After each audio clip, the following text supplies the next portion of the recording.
Hi there, I'm Jasper from Yellow Glove Productions, and today I'm chatting with Luke Farnworth from Luke James Digital.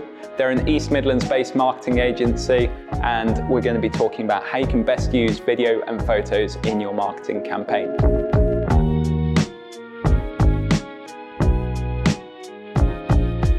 So Luke, do you want to tell me a bit about Luke James Digital, how you got started, your sort of journey? Yeah, so we're a social-first digital marketing agency. A lot of people don't quite understand what that means because social is a part of digital, right? So, something I've heard, so social first, tell us. So ultimately, what we see is that people go to social first. So our marketing campaigns are focused around social as the epicenter. And then everything around that will be more digital activity to drive conversation. But what we really believe is everyone starts on social. When you pick up your phone, the first place you go to is probably Instagram, Facebook, or TikTok. Yeah. So we use social as the epicenter, right? So Luke James Digital, we work across a number of different brands, from Mr. Porky, the Port Scratchings. Yeah, I know it. Golden Wonder Crisps, Balfour Wines. We're working with Stagecoach at the minute, which is really exciting. Wow. So yeah, we're still a young agency, I think. I've got a few more wrinkles now than I did when I started, I'll tell you that for sure. But you know, we're only kind of 2 years in, so we're still growing. It's really exciting times for us. Everything's just so visual now, which is hence why we're talking about using video and photos in marketing. Because I feel like you just can't not have video or good photos on your feed now. I agree. I completely agree. And I think it's one of the greatest mistakes of many brands is thinking that it's okay just to put anything up. Oh God. And I've seen some horrendous examples. It's when they try and get like memes in that make no sense. Oh, you're making me shiver, Jasper. Stop. No, I completely agree. And I think it's all about having a bit of a plan, isn't it? And knowing what your content themes are. So we usually say that it's good to have maybe 3 or 4 different content themes. And you should be able to, if you knew what the content themes were, you should be able to go onto that Insta page or Facebook page or TikTok and actually work out what they are, decipher what themes they're using. Otherwise, there's no strategic planning there, and it's just all a bit messy. Yeah. And when one of your clients approaches you and say they want videos and photos to represent them on socials, where's the first place that you start with that? The customer. I think it's where a lot of agencies go wrong is they don't think about, okay, what does the customer actually want? Who is the customer? Because it's amazing, right? How many brands you'll sit down with and go, okay, so who's your customer? Yeah. And you just get blank faces, genuinely. And these are really big brands that you're working with, and you just get blank faces, and you think, they don't know. We work out who the customer is, why they're there, what their motives are to buy that product. And then we work back from there. You know, we can start putting a bit of a strategic plan together. Perfect, because I know we've even had people come to us as well and say, can you do this sort of panning effect or certain things like this? And it's like, we can do that. We can get all these great shots, but it's not going to do you any good if you don't know, who you're selling to, or, even what you're selling. Do you just want a shot to make you look cool? What's the point in that if you don't know who that's going to be seen by and what you're selling? Absolutely. I always say to clients, we can give you anything. We can give you anything you want, but don't have everything. So be really strategic about it. Do you want that fancy shot because it looks cool, or do you want that fancy shot because actually that's how your customer operates and that's how your customer talks and feels?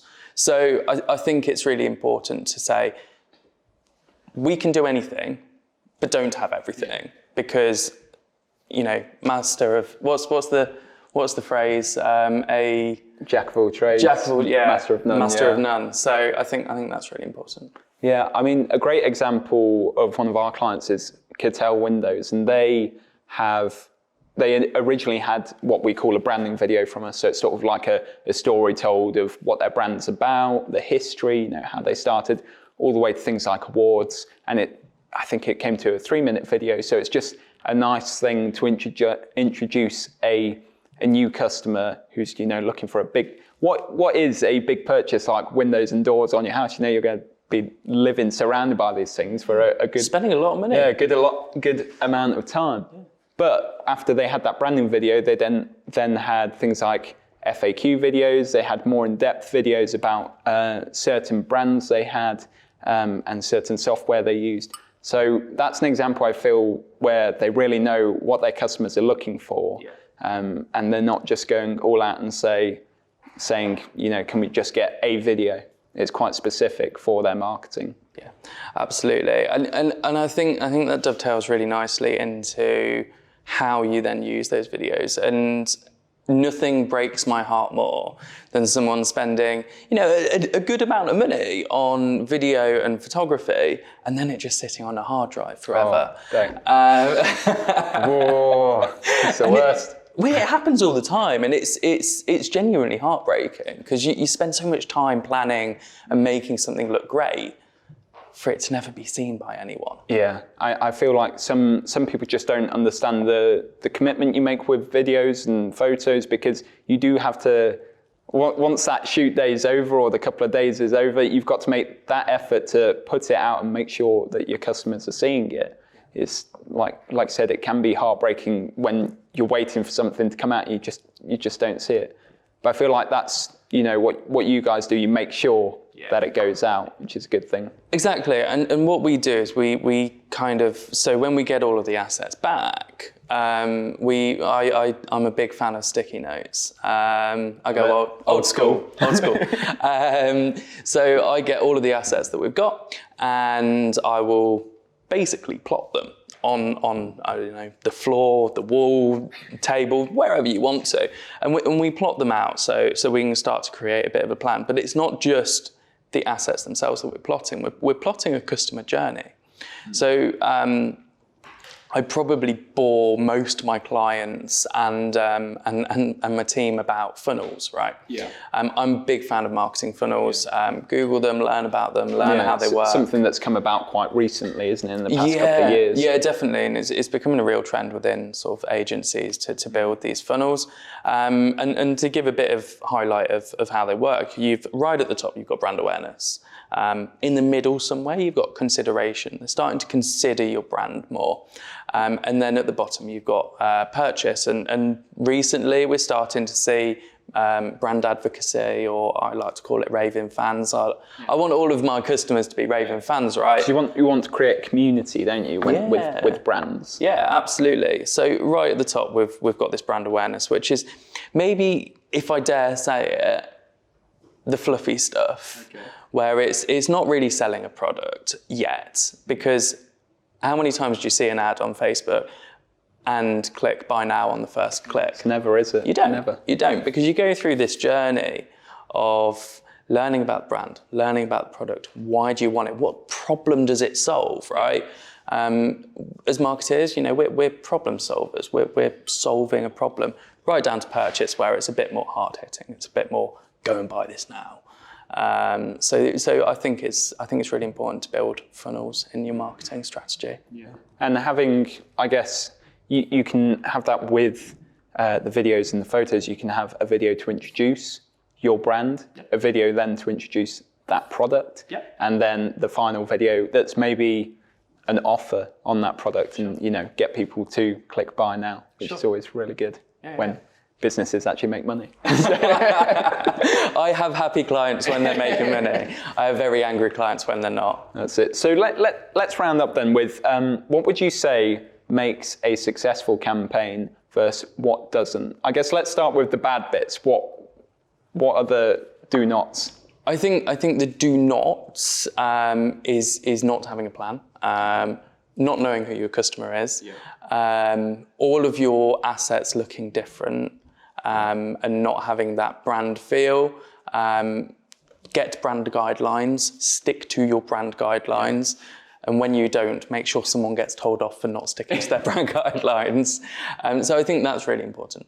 I think it's important to know when to move people down the funnel. Okay. Because all too often I see people getting stuck, or customers getting stuck at the top of funnels and not being driven down. So I think it just becomes too much about awareness rather than direction. At no point are you actually telling people to go and buy. It's like, what are we here for? Right? You're making friends, but you're not. Yeah. We've got loads of friends, no customers. So yeah, I think they're the do nots. And what are the top things that make a great campaign then? I think a lot of it's about who you work with, right? Like Luke James Digital. www.lukejamesdigital.co.uk. I think it's important to work with people that understand your brand and understand what you're trying to do. So not every client is the right client, okay? We have clients come to us all the time and we say, actually, do you know what? I think there's a better agency out there for you. Yeah. And we'll say, go to this agency or this agency. That's great, yeah. So that's really important. I think it's also really important to have a budget. Yeah. Both so you don't spend too much and so you spend something. Yeah, I was going to say, and not spending too little as well. Yeah. So.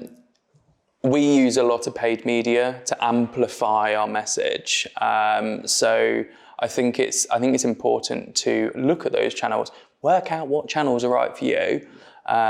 Because if you're selling pink fluffy slippers, LinkedIn probably isn't the right channel for you.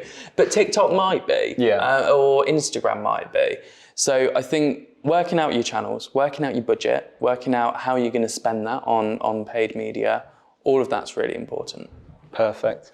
Brilliant. Well, thanks for chatting with me, Luke. Pleasure. That's been awesome. And I hope the viewers watching at home or on LinkedIn, TikTok, wherever you're watching, have actually learned something about digital marketing and maybe rethinking how they're doing it and maybe considering Luke James Digital. As always, if you've got any questions at all about video, then just get in touch through the website or our socials. Thank you very much for watching. Thank you. I'll see you soon. Thank you. Perfect.